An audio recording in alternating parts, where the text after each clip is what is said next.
Good day, ladies and gentlemen. Welcome to Druk's Milan Unboxing.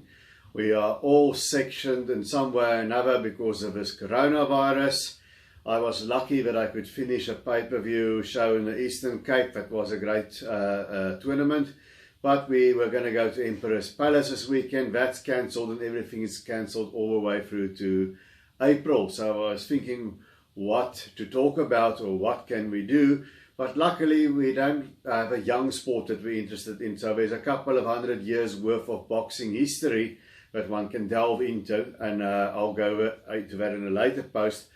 But there is also a lot of good literature on boxing. There's a lot of good books to read. So when we don't have fights, I thought maybe I'll share with you some good boxing books that I've read. Now that I know some of you in some countries you're not allowed to leave your homes. But I'm assuming you still can get Amazon to deliver a book to you, or maybe you can still go to your local library like we can here, or else there's always technology. You can always download the Kindle version of these books if it is there. So I thought I'll talk about the books that I've read that I thought was good. There are many boxing books, and I've got a big collection. So I just picked out some of the more unconventional ones. This one most of you have probably seen or read. There's tons of books on Muhammad Ali, the greatest, and I've read many of them, and of course you're never going to get through all of them, neither will I. But I think the best one that I've read on Muhammad Ali is this one. It's Muhammad Ali, His Life and Times by Thomas Hauser. Thomas Hauser is a Pulitzer Award winning writer. He's very well known for his works on boxing. Now what I like about this, it's an biography in cooperation with Muhammad Ali. There's also an autobiography that Muhammad Ali has written, obviously with the help of a ghost writer. And Nelson Mandela once said an autobiography is often an exercise in vanity. What's nice about this one, Hauser has done it by getting the people together that were involved in Muhammad Ali's life. Family members, ex-opponents, boxing people, also political figures and friends. So you get a picture of Muhammad Ali through the view of people close to them. So you get the good things as well as some of the bad things, boxing as well as his life outside of boxing. So if you want to read one book on Muhammad Ali, it's a hefty tome of 500 plus pages, but Thomas Hauser, Muhammad Ali, His Life and Times. I would definitely give that a squiz if you haven't already. Then some other books, and this is something, the following two is something that Doug Fisher, the editor of Ring Magazine, turned me on to in one of his mailbag columns. That's there on the blog every Monday and Friday. And we often have this debate about the more modern fighters versus the more old school fighters. Who were better, who would have won mythical matchups. Boxing was vastly different in those days than it is now, but in some aspects also the same. Now this is a book by Peter Heller, and it's called In This Corner. 42 champions tell their stories. It's a very simple format. Peter Heller went and it was published at a stage when these champions were still alive, and he realized when he did this book, this is probably the last chance to get guys who were champions in the 1910s to get their stories. So it starts from fighters in the 1910s with guys like Jack Dempsey, and it ends with fighters in the 1970s with people like Alexis Arguello and Roberto Duran, and then you have others like Emil Griffith, Sugar Ray Robinson in between. So it's basically all of these great fighters just simply telling their story in their own words, a brief synopsis of each one's tale.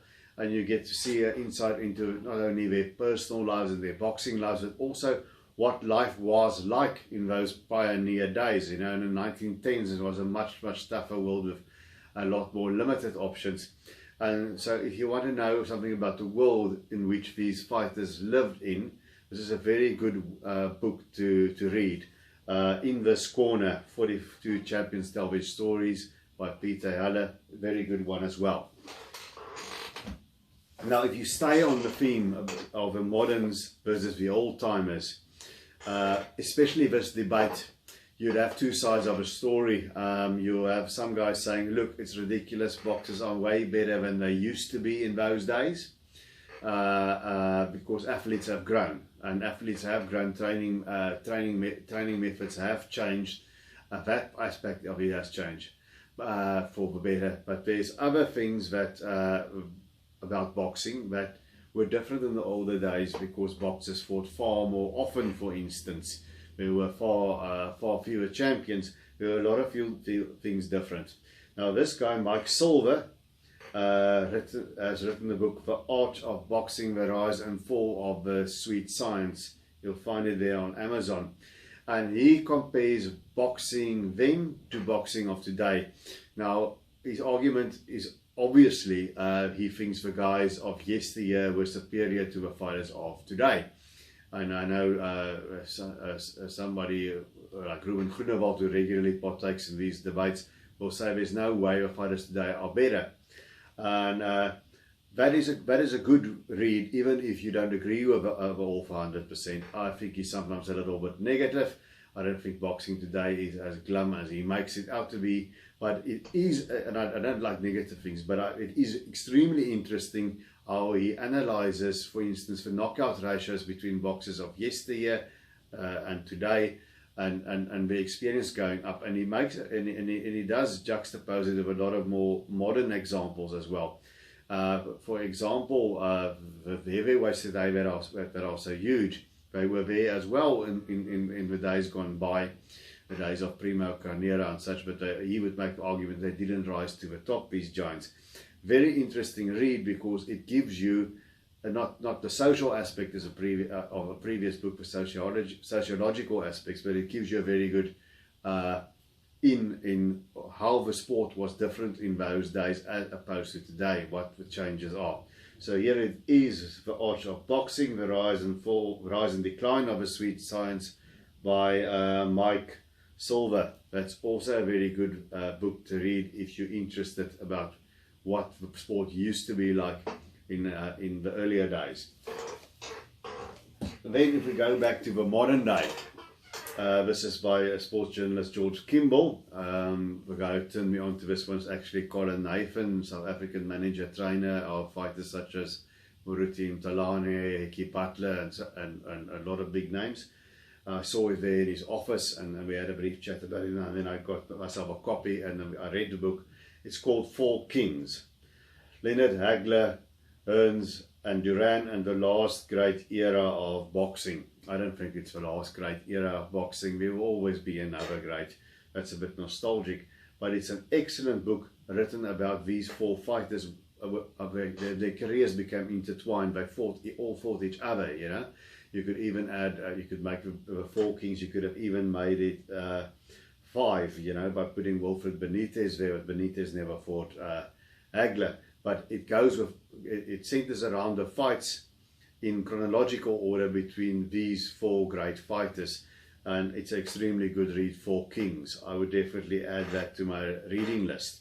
And if you're going to watch old fights and you're going to YouTube some stuff, you know, a very good starting point is right here with the Four Kings: Hagler, Hearns, Leonard and Duran. You know, if you don't like that, then boxing is not for you. Find another sport. Now, the following book, it's not a boxing book per se, or boxing forms a part of it. It is actually it's actually a book about combat sports. It's by Sam Sheridan. You've all seen him in the UFC, and sometimes he's had bit parts in mixed martial arts related movies. But it's called A Fighter's Heart, One Man's Journey Through the World of Fighting. Excellent book. It's basically almost semi-autobiographical. It's the author's journey with his fascination with fighting sports. And guys like us who sit on the sidelines and report on it, often we've dabbled in it a bit. I was a high school wrestler, was quite into that, and I tried boxing, and obviously I wasn't very good at it, because look at my nose, it's still straight. You can light a cigarette underneath it in the rain. But this guy really went into it. He travels to Thailand, he joins a Muay Thai camp, sleeps on the floor, gets the experience of conditions, and then eventually he fights a Japanese guy, because the Thais are small, there's nobody his size. And for us boxing fans, he hooks up with Virgil Hunter and Andre Ward. At the time when Andre Ward was a young prospect, just starting his pro career, he starts training alongside Andre Ward. And Ward was then a prospect in this book, and we didn't know that he was going to become this great fighter and TV commentator that he is today.